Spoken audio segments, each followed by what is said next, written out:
Aduh, ini mantep banget. Singkong kamu rasanya pulen. Besok saya mau lagi ya.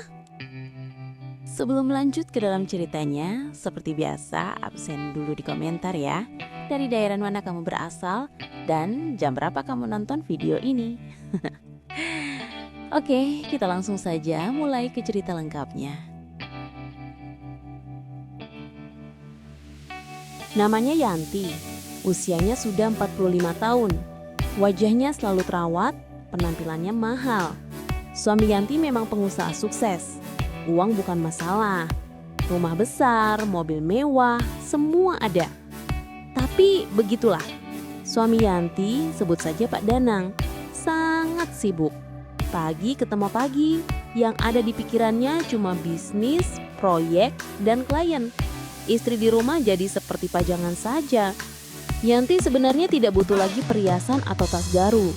Yang dia butuhkan cuma perhatian, waktu luang, dan kebersamaan. Tapi Danu tidak bisa memberikannya. Suatu malam, Yanti mencoba mengajak suaminya bicara santai. "Mas, besok libur, kita bisa ke puncak. Sudah lama kita tidak berdua," kata Yanti sambil menyajikan teh. Danang yang sedang memeriksa laptop di meja makan menjawab cepat, tanpa melihat Yanti. "Besok saya harus ke Bandung, Yan. Ada inspeksi mendadak di pabrik. Kamu pergi saja sendiri atau ajak teman arisanmu." "Arisan? Saya maunya sama kamu, Mas. Kita nih suami istri loh." "Saya tahu kita suami istri. Justru karena kita suami istri, kamu harusnya paham. Uang ini penting. Kalau saya tidak kerja begini, siapa yang bayar cicilan rumah kita? Siapa yang biaya liburanmu ke luar negeri?" Jawab Danang nadanya meninggi sedikit karena merasa diganggu. Dialog itu sering terjadi dan ujung-ujungnya selalu sama. Danang kembali fokus ke pekerjaannya dan Yanti kembali pada rasa kesepiannya yang tak terobati. Ia merasa Danang hanya menganggapnya sebagai bagian dari aset, sama seperti mobil atau rumah mewah mereka. Lama-lama Yanti merasa bosan. Bukan cuma bosan dengan rumah, tapi bosan dengan kehidupannya sendiri. Untuk mengusir rasa sepi itu, ia mulai mencari jalan keluar, mencari kesenangan yang tidak bisa diberikan suaminya. Awalnya, ia bermain-main di media sosial. Ia memasang foto-foto dirinya yang paling menarik. Reaksi dari para pria langsung deras. Mereka memuji, mengirim pesan pribadi, dan mengajaknya berbincang. Yanti merasa dihargai lagi. Suatu hari, ada pesan masuk dari seseorang bernama Bima. "Ibu Yanti tampak anggun sekali. Suaminya pasti bangga punya istri seperti Anda." "Biasa saja kok Pak Bima." "Saya yakin tidak biasa. Wanita cantik dan mandiri pasti banyak yang kagum. Semoga weekendnya menyenangkan." Pesan-pesan seperti ini adalah vitamin bagi Yanti. Dari sekedar pesan basa-basi, Bima mulai mengajaknya bertemu. Yanti awalnya ragu, tapi godaan untuk mendapatkan perhatian nyata jauh lebih besar daripada rasa takutnya. Kesempatan untuk bertemu datang ketika Danang harus dinas jauh, biasanya keluar pulau atau keluar negeri. "Yan, saya dinas ke Medan 4 hari. Pastikan semua jadwal kamu kosong," perintah Danang sebelum berangkat. "Siap Mas, hati-hati di jalan," jawab Yanti dengan senyum, padahal dalam hati ia sudah merencanakan jadwalnya sendiri. Begitu Danang benar-benar pergi, Yanti menghubungi Bima. "Bima, saya kosong lusa, mau ketemu." "Serius Bu Yanti? Tentu saja mau. Di mana?"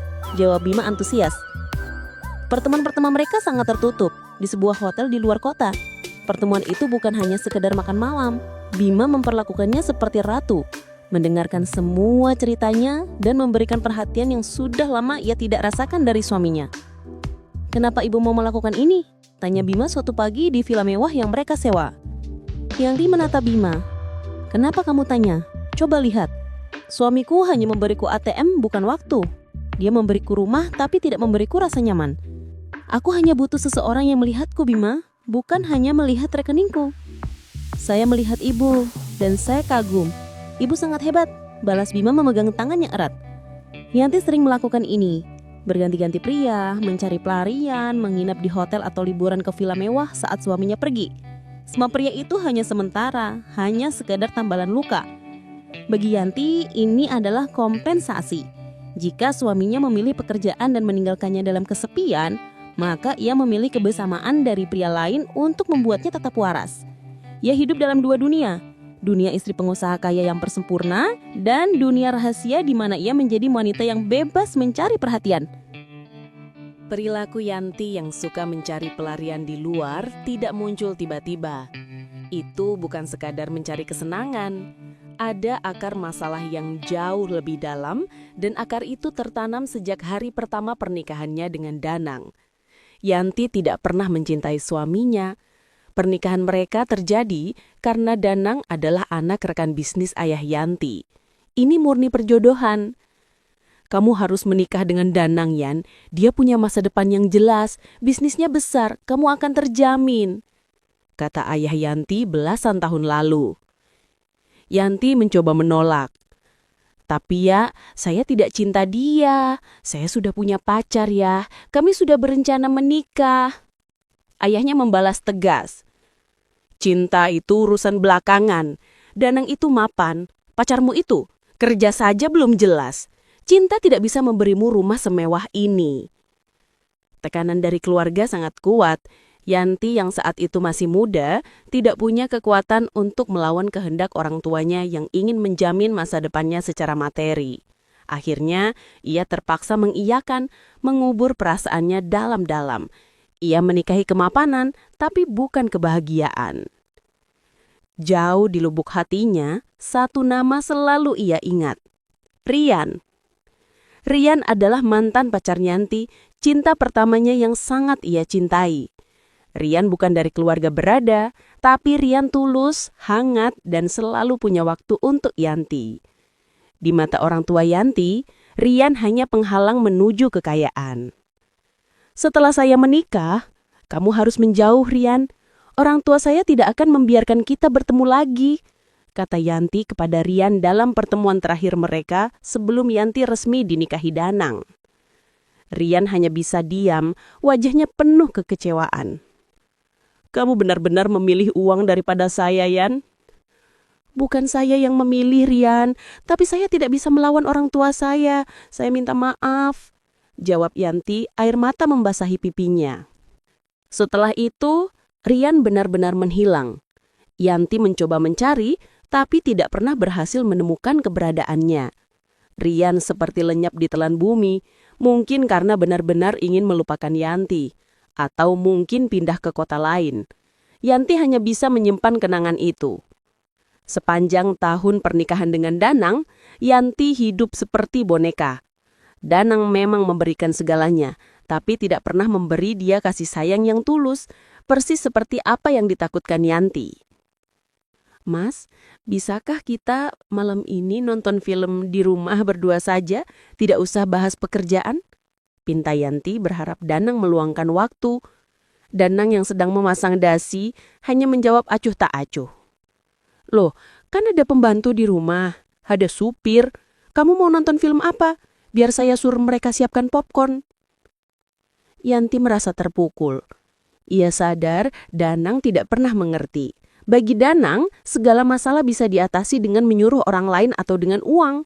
Yanti ingin Danang, bukan pelayan. Kekesalan karena gagal bersama cinta sejatinya ditambah kekecewaan pada Danang yang sangat dingin, akhirnya membuat Yanti melampiaskan diri. Perselingkuhan itu adalah bentuk protes diam-diamnya kepada takdir dan perjodohan yang membelenggunya. Ia memang mencari perhatian dari pria lain, tapi sebenarnya yang ia cari adalah sosok Rian dalam diri pria-pria itu. Ia mencari perasaan tulus dan tatapan yang penuh cinta, bukan tatapan yang penuh perhitungan bisnis. Kenapa kamu selalu terlihat sedih kalau selesai bicara dengan suamimu, Yan? Tanya seorang temannya Maya saat mereka bertemu di mall. Yanti hanya tersenyum getir. Aku hanya lelah, Mai. Lelah pura-pura bahagia. Suamiku seperti patung emas. Mahal, tapi dingin dan tidak bernyawa. Maya mencoba menasehati. Tapi kamu sudah punya segalanya, Yan. Jangan mencari masalah di luar. Itu bahaya. Bahaya? Bagiku pernikahan ini jauh lebih bahaya. Aku kehilangan diriku sendiri, Mai. Setidaknya saat aku bersama pria lain, aku merasa hidup, aku merasa dihargai. Mereka mendengarkan, mereka tidak menyuruhku pergi hanya karena ada telepon bisnis. Keputusan Yanti untuk berselingkuh adalah hasil dari penyesalan yang menumpuk, penyesalan karena tidak berani mempertahankan Rian, dan penyesalan karena terperangkap dalam sangkar emas yang dibangun oleh orang tuanya. Setiap kali ia bersama pria baru, ia berharap rasa hampa di hatinya terisi. Tapi setelah pertemuan selesai, kekosongan itu kembali lagi, lebih besar. Ia sering termenung, memegang ponselnya, mencari nama Rian di internet, selalu nihil. Ia tidak tahu Rian ada di mana, apa pekerjaannya, atau apakah dia sudah menikah.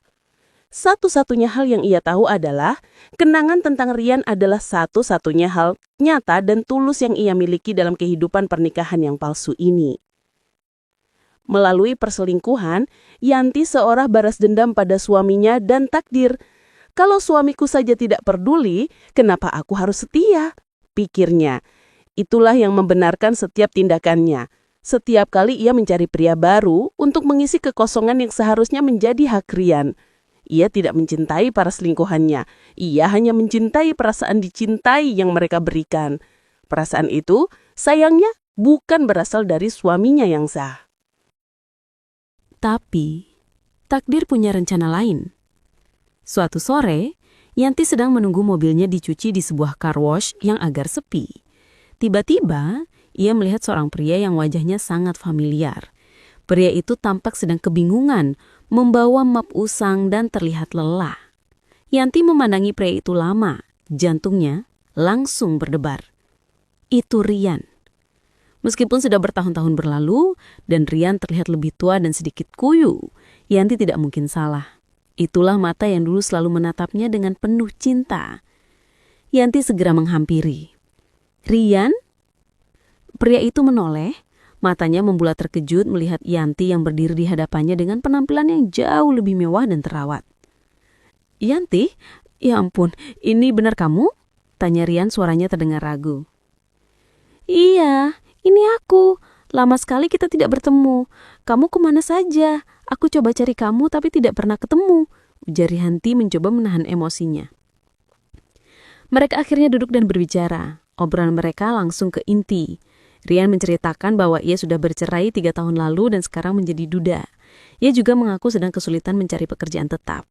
Terlihat jelas dari penampilannya yang sederhana, Rian sedang berada di bawah. Setelah kita putus dulu, aku sempat menikah, tapi tidak bertahan lama. Aku sekarang baru di sini, sedang melamar kerja kemana-mana. Cerita Rian sambil menghela napas. Jadi kamu sekarang menganggur, Rian? Tanya Yanti merasa prihatin. Rian mengangguk. Ya, begitulah. Masih berjuang. Mendengar kondisi Rian, ide gila langsung muncul di kepala Yanti. Ini bukan hanya kesempatan untuk menolong Rian, tapi juga kesempatan untuk mendapatkan Rian kembali, tanpa harus dicurigai suaminya. Rian, aku punya tawaran, tapi kamu jangan menolak, kata Yanti menatap Rian serius. Suamiku Danang, dia pengusaha, kamu tahu sendiri. Dia butuh sopir pribadi untuk mengurus kebutuhanku dan rumah. Kenapa kamu tidak kerja denganku saja? Sopir? Rianti, aku... Tunggu, dengar dulu. Potong Yanti cepat. Gajinya jauh lebih besar dari rata-rata. Mobilnya mewah. Dan aku janji, kamu akan nyaman. Aku butuh orang yang aku percaya, Rian. Aku sudah lelah dengan sopir yang sering mencuri waktu. Rian terkejut, ada harga diri yang ditahan. Tapi aku mantan pacar kamu, Yan. Serasanya aneh kalau aku jadi sopirmu. Yanti tersenyum penuh makna. Anggap saja ini takdir yang mempertemukan kita lagi, Rian. Aku tidak mau tahu, kamu harus terima. Lagi pula, kalau kamu kerja denganku, kita bisa lebih sering bicara, kan? Akhirnya Rian menerima tawaran itu bukan hanya karena gajinya, tapi juga karena rasa cinta lama yang tiba-tiba bersemi lagi di matanya saat menatap Yanti. Beberapa hari kemudian Rian sudah mulai bekerja. Danang, suami Yanti, tidak curiga sama sekali. Baginya Rian hanyalah sopir baru, salah satu dari banyak karyawan yang ia gaji. Ini Rian, Mas, sopir baruku. Aku ketemu di kenalan temen. Dia katanya orang baik dan bisa dipercaya. Lapor Yanti pada Danang. Danang hanya mengangguk sambil membaca koran bisnisnya. Baguslah kalau begitu. Rian, kerjakan tugasmu dengan baik. Yanti akan memberitahumu apa yang dia mau. Kalau ada masalah, jangan ganggu saya. Siap Pak Danang, saya akan bekerja sebaik mungkin, jawab Rian dengan nada formal. Di depan Danang, Rian bersikap sangat profesional. Ia menjaga jarak, menggunakan bahasa formal, dan tidak pernah berani menatap mata Yanti lebih dari 1 detik. Mereka berdua pandai sekali berakting. Namun, begitu Danang pergi ke kantor atau saat mereka berdua berada di mobil menuju mall, modus mereka dimulai. Tadi kamu keren sekali, Rian. Aktingmu meyakinkan, bisik Yanti begitu mobil mereka melaju. Rian tertawa kecil. Aku tidak mau Danang curiga. Nanti kamu bisa bahaya, Yan. Justru ini yang seru. Kamu ingat, Rian? Dulu kamu bilang kita harus cari cara agar bisa bersama selamanya. Mungkin ini caranya. Mereka mulai saling bertukar perhatian secara diam-diam.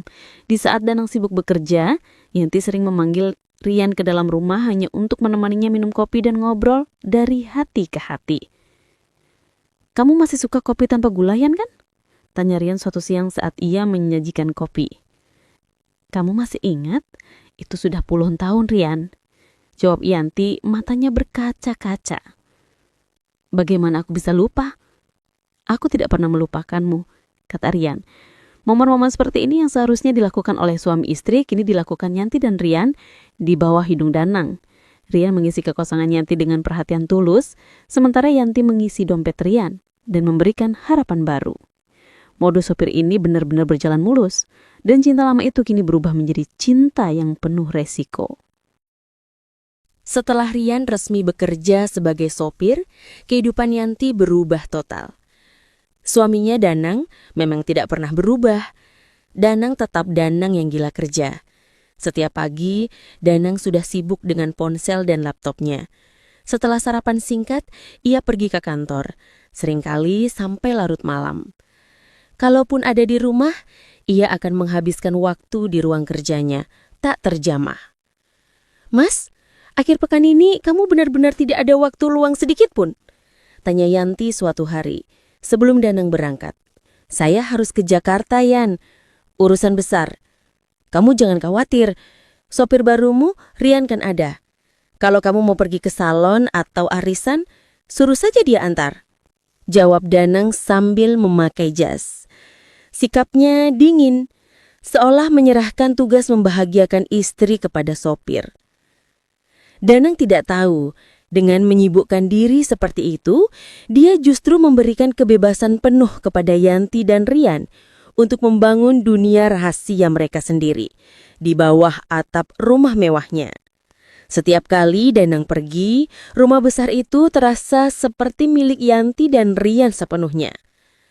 Modus sopir pribadi menjadi selimut sempurna untuk menyembunyikan hubungan mereka.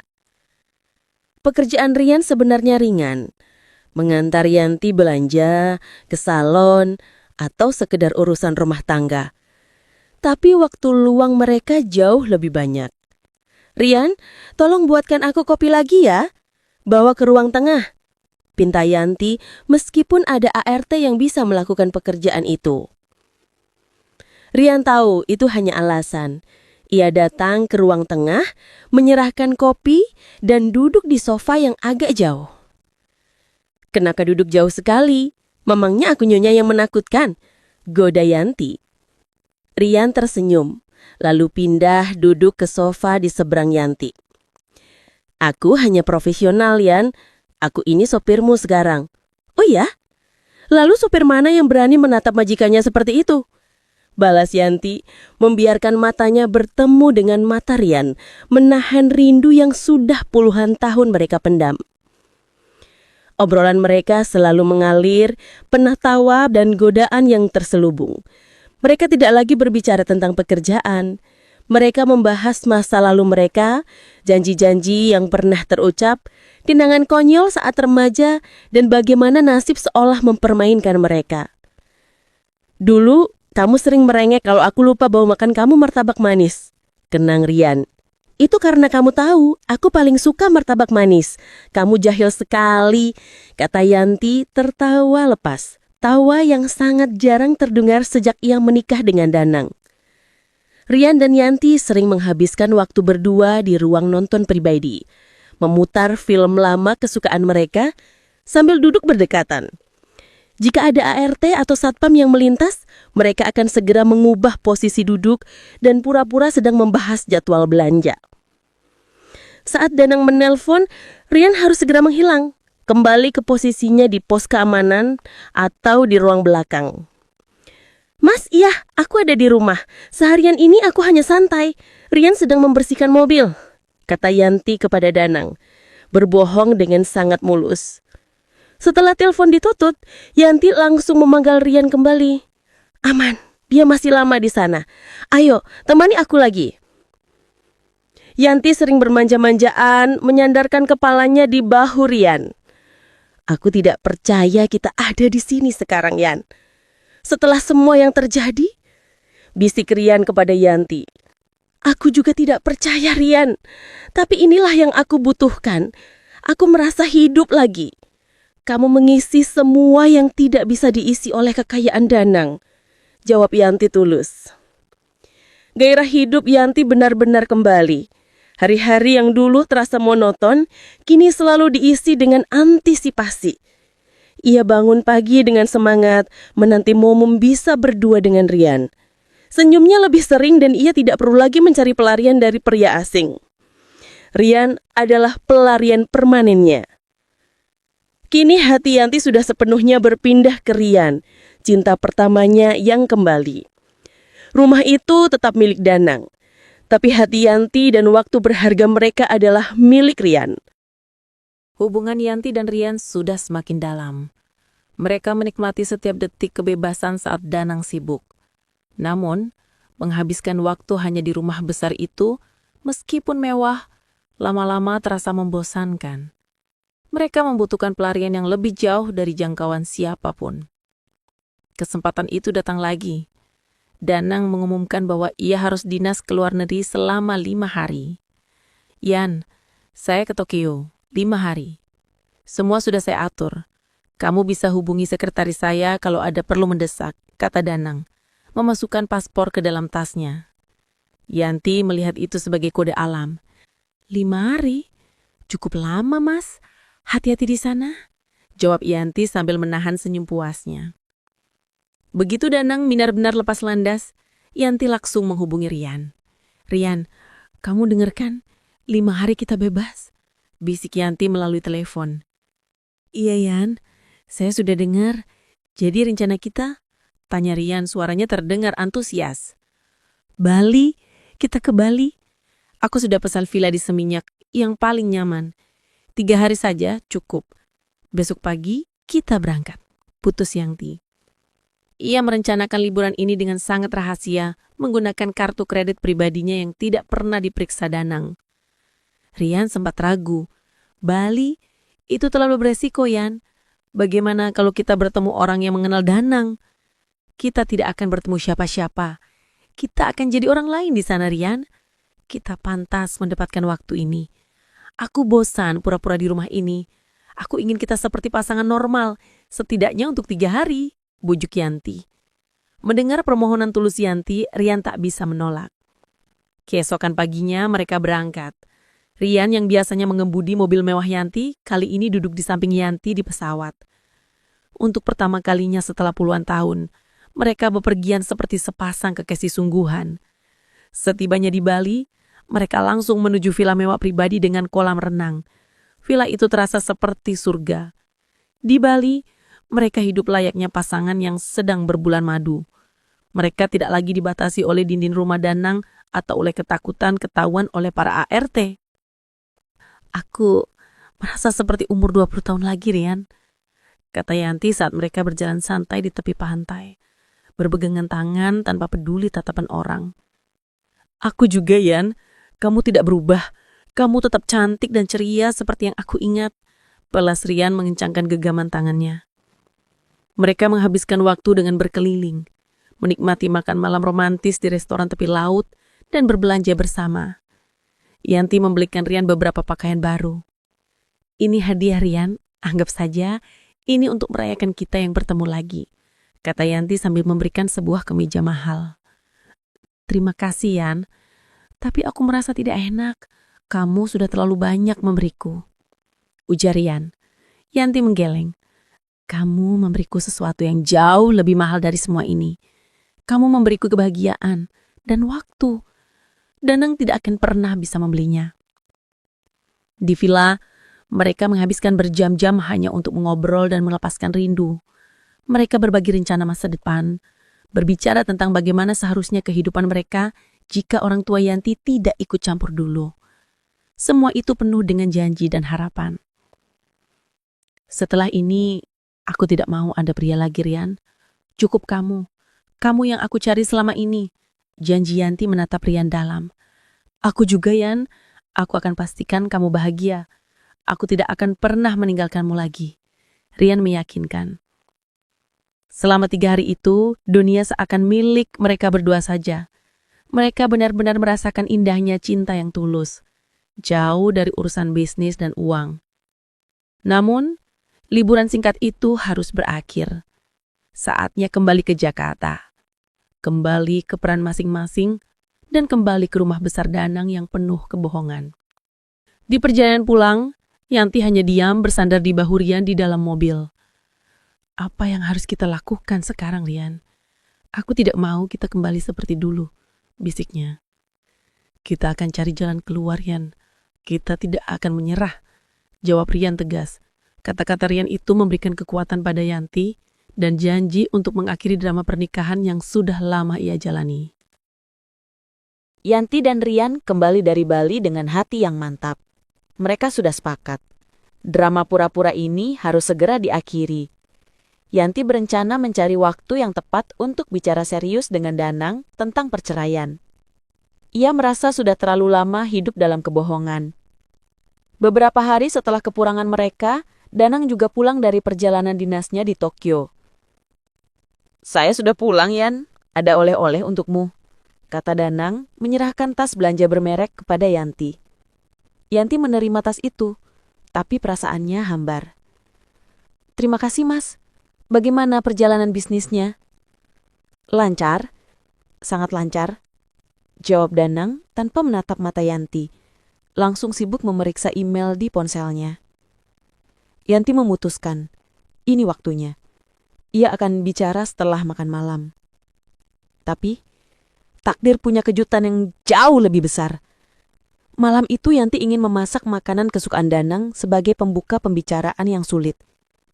Saat Yanti melewati ruang kerja Danang, ia melihat pintu sedikit terbuka. Danang sedang menelpon.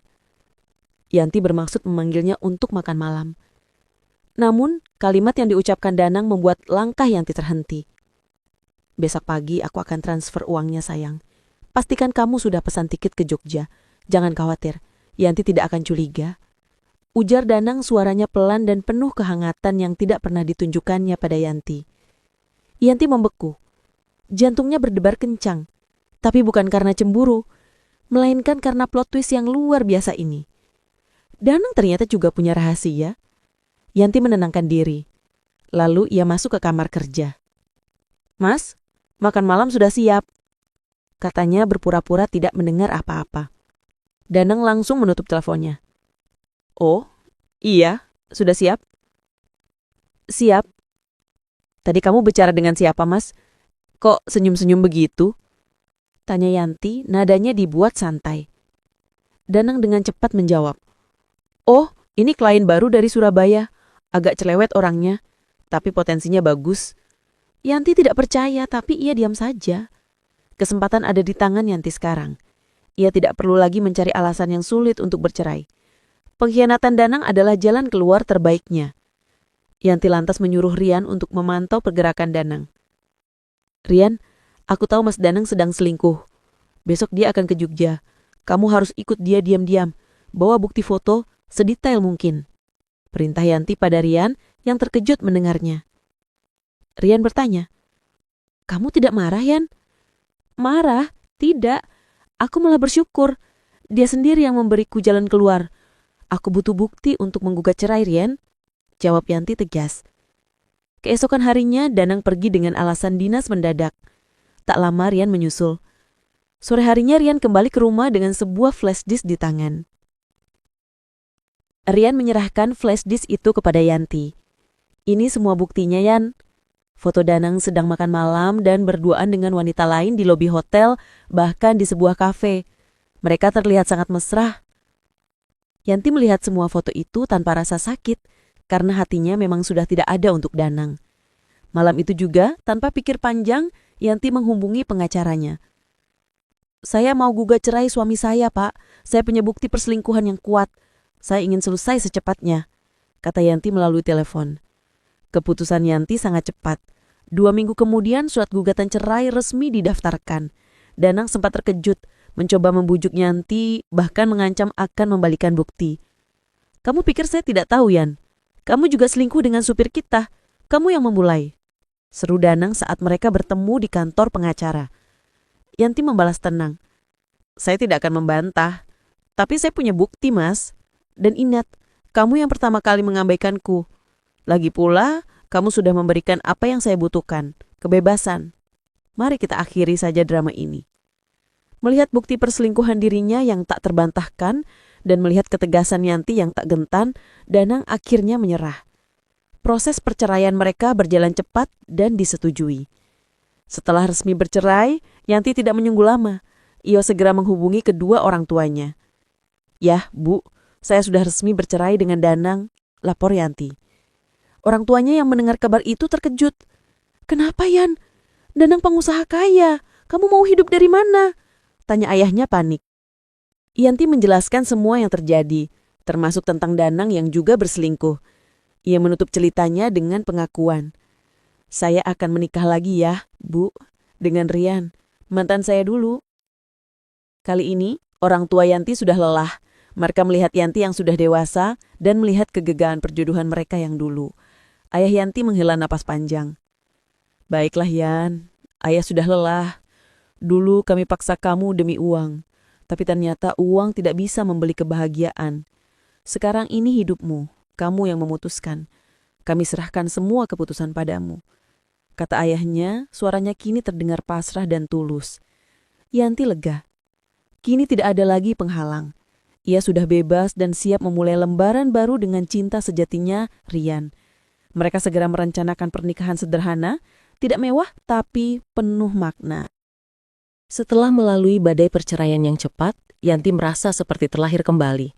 Ia tidak lagi terbebani oleh peran sebagai istri pengusaha yang dingin. Ia kini adalah wanita bebas yang siap membangun hidup dengan pria pilihannya, Rian. Pernikahan Yanti dan Rian tidak mewah, jauh berbeda dari pesta pernikahannya yang dulu dengan Danang. Mereka hanya mengundang keluarga dan teman dekat. Tapi pernikahan itu penuh kehangatan dan ketulusan. Senyum Yanti di hari itu adalah senyum paling jujur yang pernah ia miliki. "Yan, aku tidak bisa memberimu kemewahan seperti Danang. Tapi aku janji, aku akan memberimu semua cintaku dan waktu terbaikku," kata Rian saat mengucapkan janji. Yanti membalas, matanya berkaca-kaca. "Aku tidak butuh uang, Rian. Uangku sudah cukup. Aku hanya butuh kamu. Kita akan berjuang bersama-sama. Aku ingin kita sukses karena usaha kita sendiri." Setelah menikah, Yanti dan Rian sepakat untuk tidak berpangku tangan pada harta warisan Yanti. Mereka ingin membuktikan bahwa cinta mereka bisa menghasilkan kesuksesan yang nyata. "Kita harus punya kegiatan.